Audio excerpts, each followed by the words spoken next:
Avec nous justement, Soumia Marhouja, qui est donc écrivain et animatrice d'ateliers d'écriture. Bonjour. Bonjour. Bienvenue. Merci. Ça va? Ça va bien, merci. Alhamdoulilah. Et vous êtes venu nous parler de cet atelier d'écriture que vous animez au niveau de l'école Artissimo, un atelier qui a commencé déjà il y a pas mal de jours. 2 semaines. Avant la rentrée scolaire. Oui, avant. Qui a commencé, enfin il entame sa 2e semaine, il a commencé exactement dimanche 2 septembre. D'accord. Voilà. Donc bien avant la rentrée scolaire. Ouais. D'abord, pourquoi organiser un atelier avant la rentrée scolaire? C'est pour mettre un petit peu dans le bain l'élève ou l'enfant? Enfin, là, je crois que je vais apporter une précision. Je n'ai pas eu affaire à des élèves, mais à des enfants, adultes, à des femmes. À des adultes, carrément. Parce que quand on dit Artissimo, on pense beaucoup plus... Non, non, je pense qu'à Artissimo, il n'y a pas que des enfants, il y a aussi des jeunes gens. Qui font de la peinture, de la danse, enfin il y a un éventail d'activités. Oui. Voilà. Et effectivement, il y a des enfants, mais pas seulement, il y a aussi des jeunes adultes. Donc finalement, voilà. ça n'a rien à voir avec la rentrée scolaire, quoi. Oui, ça n'a rien à voir peut-être avec... ça coïncide, mais ça n'a rien à voir. Voilà. D'accord. On peut dire la rentrée, sans qu'elle soit scolaire. La rentrée sociale. D'accord. Voilà, septembre. Très bien. Alors, donc, ces ateliers d'écriture sont dirigés vers qui? Ciblent qui exactement? Des personnes qui ont du mal à écrire ou des personnes qui écrivent mais qui peut-être ne maîtrisent pas très bien l'écriture? Non, ce n'est pas tout à fait ça. C'est le principe de l'atelier d'écriture, c'est en fait de faire découvrir à toute personne, à partir du moment où elle le désire, que sa langue orale peut devenir écrite. Nous parlons une langue, mais nous l'écrivons aussi. Oui. Voilà. Et s'autoriser à écrire, c'est ça. On peut être, sans être écrivain, on peut faire de sa langue orale, celle qu'on utilise chaque jour, écrite. Voilà. D'accord. Très bien, mais pour que ce soit bien clair, donc j'imagine que les personnes qui font partie de cet atelier, à la base, écrivent déjà. Non, pas forcément. Non, savent écrire. Oui, voilà. C'est ce que je me dis, il faut vraiment être dans le détail avec vous. Alors, savent écrire. Oui, oui. D'accord. Donc, vous n'êtes pas là pour leur apprendre à écrire, non, mais pour leur permettre d'écrire. Oui, c'est ça, voilà. En toute liberté, et écrire Oui. peut-être ce qui leur passe par la tête, ou c'est ça? Non, à partir de propositions d'écriture. Là, je suis venue, cet atelier d'écriture se passe dans un projet bien précis. En fait, moi, j'habite Besançon et une compagnie de théâtre, la Compagnie des Trois Sœurs, plus exactement la metteur en scène, parce qu'elle avait une idée en tête, m'a demandé d'animer un projet d'écriture en direction de femmes qui avaient des choses à dire, à écrire sur leur relation au sentiment, à l'affectif, leur relation au monde et plus précisément leur relation à l'homme dans la sphère privée, voilà, au mari, au compagnon. Donc moi, chaque atelier, il y a eu, donc l'information est passée dans les journaux et je dois dire que la presse a très bien relayé.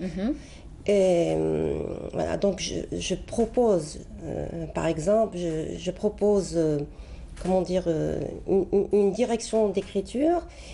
Et je leur dis que là, personne n'est là pour les juger, personne n'a une voix d'autorité, tout le monde, toutes celles qui font partie de l'atelier sont à égalité et l'important c'est d'écrire à partir de ce que je leur propose. Donc écriture, lecture, réflexion aussi. Voilà, et puis échange, voilà.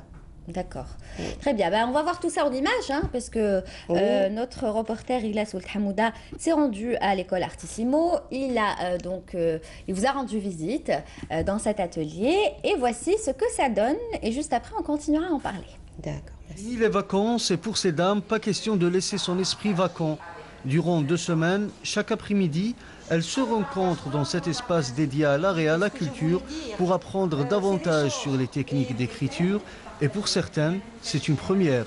J'ai eu l'annonce sur le journal, même sur Internet. C'est un atelier d'écriture, alors je suis venue, j'ai lu l'annonce et je suis venue. Et finalement, c'est un atelier de débat. Notre animatrice nous pose des questions.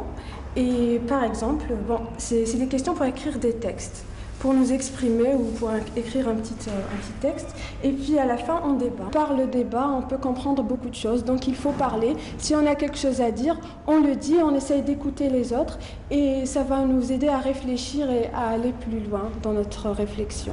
C'est la première fois que je découvre cet atelier. D'ailleurs, ça fait un moment que j'ai des envies d'écriture. Et moi, personnellement, j'ai des projets d'écriture. Mais je cherche le déclic quelque part. Hein.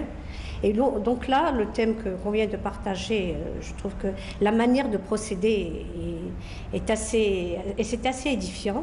Là, je viens de rencontrer des gens que je ne connais pas, mais voilà, justement, le thème d'aujourd'hui, le partage. Et là, aujourd'hui, j'ai partagé un vrai moment de communication.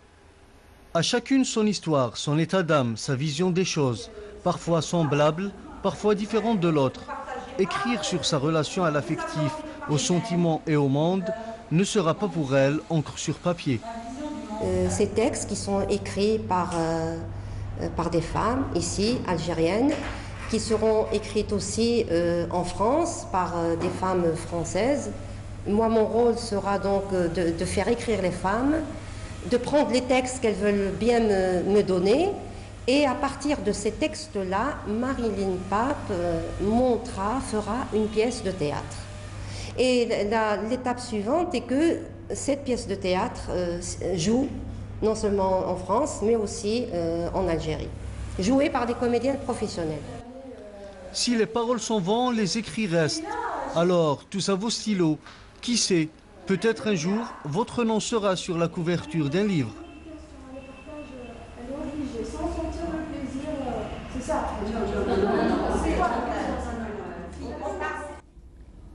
Voilà, donc une belle ambiance décrite par Riles Ould-Hamouda dans ce reportage. Donc finalement, il y a une continuité à tout cela, c'est-à-dire que ça ne s'arrête pas à juste les faire écrire, mais ensuite, vous comptez en faire quelque chose de ces textes. Oui, d'abord les collecter, voilà. Ici, déjà à Alger, donc je termine jeudi, nous terminons jeudi. Et ensuite, je rentre à Besançon où je vis et j'anime aussi de la même façon sur les mêmes thèmes. À Besançon, la période de novembre et décembre. Donc, j'aurai les textes d'Alger, les textes de Besançon, et ensuite ils seront remis à la metteur en scène Marilyn Pape, qui elle passe à l'étape donc du projet, l'étape principale, j'allais dire, puisqu'elle elle va travailler dessus, elle va en faire donc une pièce de théâtre. Donc, ce que je voulais dire, c'est un projet qui est soutenu par l'Institut français d'Alger, par la ville de Besançon et par Artissimo. D'accord, voilà. Tous les trois. Très bien. Et puis, j'espère que ces pièces, comme vous venez de le dire dans le reportage, seront jouées et en France et ici en Algérie. Oui, voilà, donc c'est un projet, comme vous l'avez bien compris, au long cours. Voilà. Et ça fera plaisir à toutes celles qui ont participé. Il faudra les inviter, il ne faudra pas les oublier. Hein. Une par une. J'espère bien qu'on ne va pas les oublier. D'accord. Donc l'atelier se termine quand? Dans 2 jours, c'est ça? Jeudi. Jeudi. Oui, jeudi. Voilà, il se termine enfin. Voilà, j'imagine que vous allez les quitter avec beaucoup de nostalgie parce qu'on on voit à l'image qu'il y a une très très belle ambiance. Oui, oui.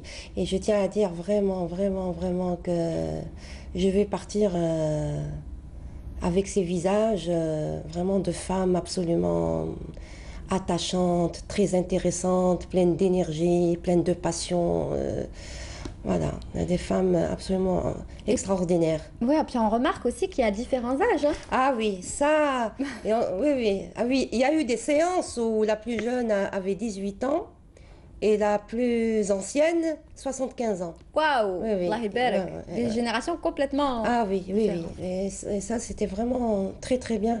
Et on s'est rendu compte, mais moi, je le savais, mais je faisais que le vérifier, que les femmes algériennes ont beaucoup de choses à dire et à écrire. Pour peu que l'occasion leur en soit donnée, pour peu qu'il y ait des lieux. Et d'ailleurs, il y a un très, très grand besoin de parler de tout ce qu'elles vivent, dans leur vie personnelle, mais aussi par rapport à la société. Voilà. Vraiment des filles, des femmes extraordinaires. Ah ben voilà, on salue toutes ces femmes qui ont participé à cet atelier et puis on salue toutes les femmes algériennes, surtout. Voilà. Merci beaucoup en tout cas d'être venue ce matin. Soumia Armal Khoudja, je rappelle que vous êtes écrivain mais aussi animatrice d'atelier, que vous allez revenir, donc retourner à Besançon, c'est ça? Oui. Mais revenir, pourquoi pas, pour animer notre atelier. Ah ben oui. N'est-ce pas, vous présenter un livre? Voilà. Hein, vous en êtes où? Est-ce que vous êtes sur l'écriture d'un livre là? Là, j'ai remis un manuscrit de nouvelles. Voilà, là-dedans. J'espère que vous viendrez le présenter ici. Ah ben, avec plaisir. Merci beaucoup. Merci beaucoup à vous. À très bientôt. Au Merci. revoir. Restez avec nous. Juste le temps de vous proposer donc un autre reportage. Là, on va